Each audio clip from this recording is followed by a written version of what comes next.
All right, so I built this power rack 2 years ago now, just over 2 years, and wanted to do an update on how it has performed over 2 years.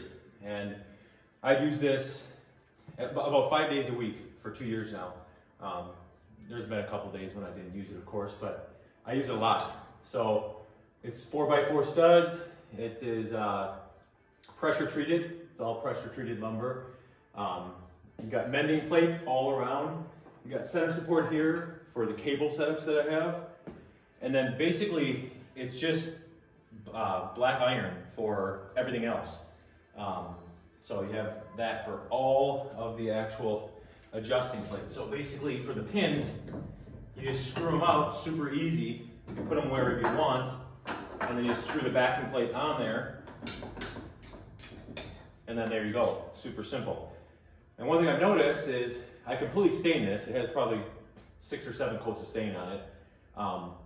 After using this, the wear marks show up where I use them. So like right here is where I put the pin for doing overhead presses and things. So I know exactly where to put it, right there. This right here is where I do curls. And because it's my squat rack, I can do curls in there if I want to. So you got that. On this side over here, I have seated shoulder press. I know right where to put them on that one. So it's just kind of nice. You have these options all over here. And then you've got the bench here. So my bench is set right here.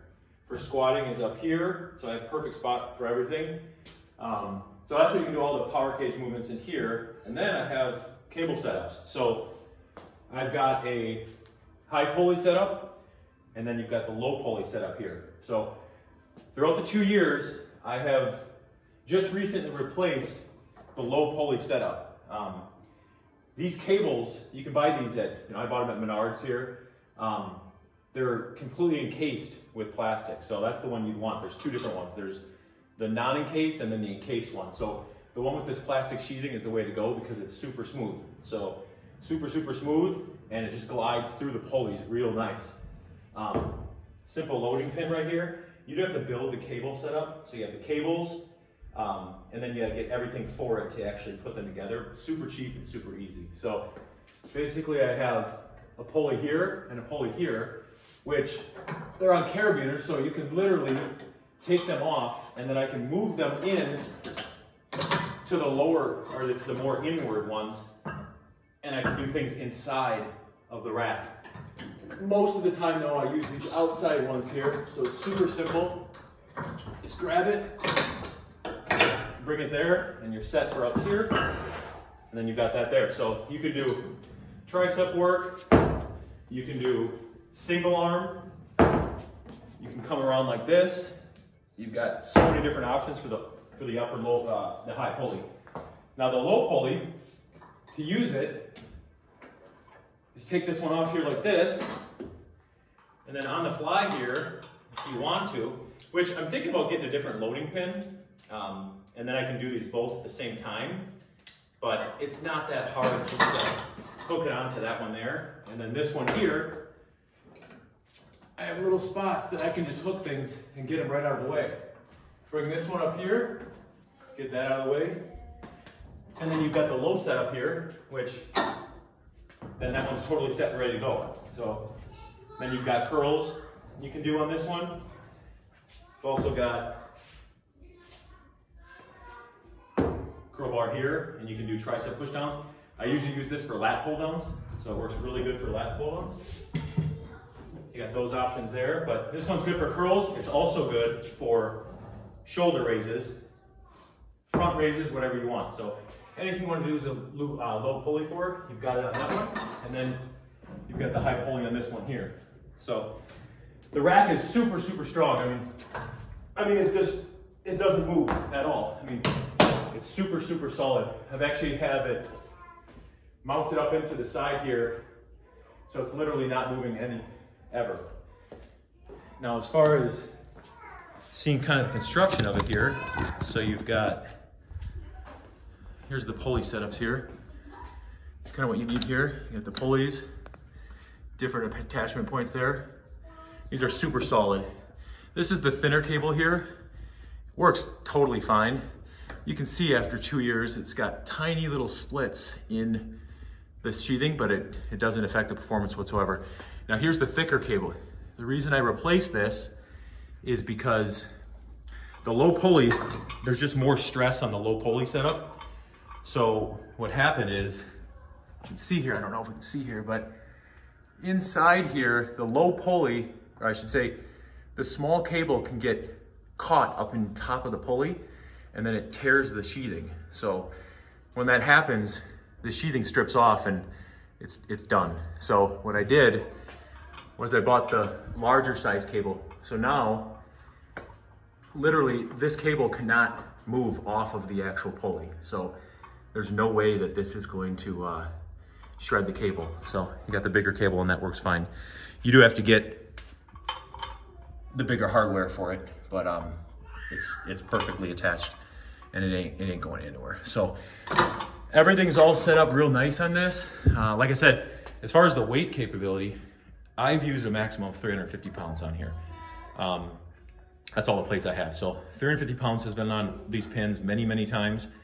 And just to verify what I've done is I just put my body weight right on there with 350 pounds. So there's over 550 pounds on these and they don't move at all. So, but again, I mean, it's not like you're going to be some world-class power lifter and use a wooden rack, but for 550 pounds, this thing has not moved whatsoever.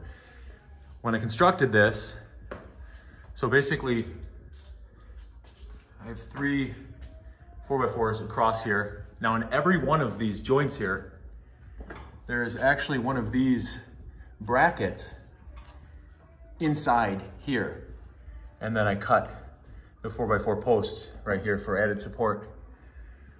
So that's how they're attached everywhere. And then you've got the mending plates everywhere. So you've got mending plates on all the corners. And this thing is totally sistered all the way to this beam right here. So this is literally going nowhere. So you've got it sistered here and there.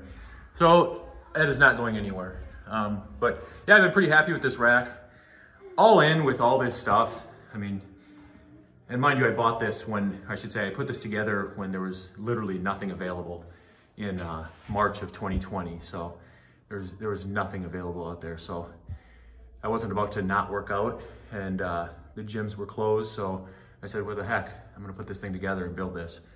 And I've been using it ever since. I could have bought a power rack, you know, now, anytime I want, but why? This thing's working fine.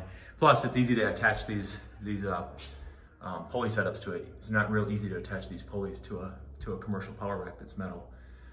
But yeah, then I also have, so again, out of black iron, right? So you can just bring this right in and you got your safeties. So you bring the safety in here, you got those, they go all the way in there. Got another one right there. So you have safeties.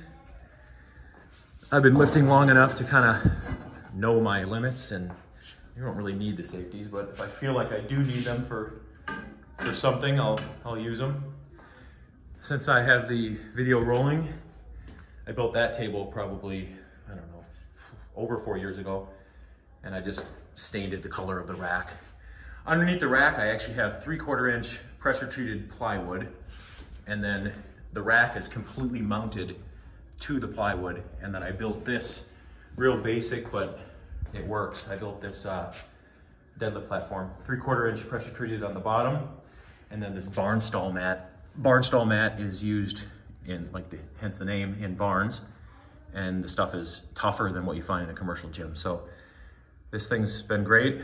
I built this actually 2 years ago also. So this thing is built like a brick shit house. So this is literally, this would never break. So this thing's super solid. So you can use it for a step up. You can do a bunch of different things with it. So, but yeah, that's pretty much the setup. That table is built the same way. And that thing holds the 90-pound power blocks. And I've had 3 full-size people on this thing. And this table could hold 2,000 pounds. There's no doubt about it. This thing could hold 2,000 pounds. So it's just built, it's way overbuilt. So it's structurally